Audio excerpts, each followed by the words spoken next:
Another thing is the vacuum cleaner. Sometimes that sound, they call it white noise, can really help calm a baby. What's wrong? Oh, goodness. Oh, here. Let's try this.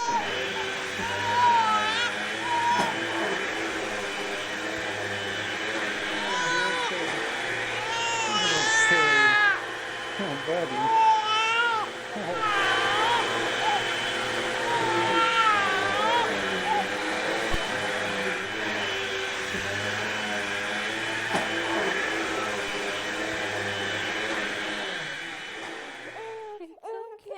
A different kind of white noise is the dryer. Here, the white noise in combination with movement has a soothing effect on baby Jonas.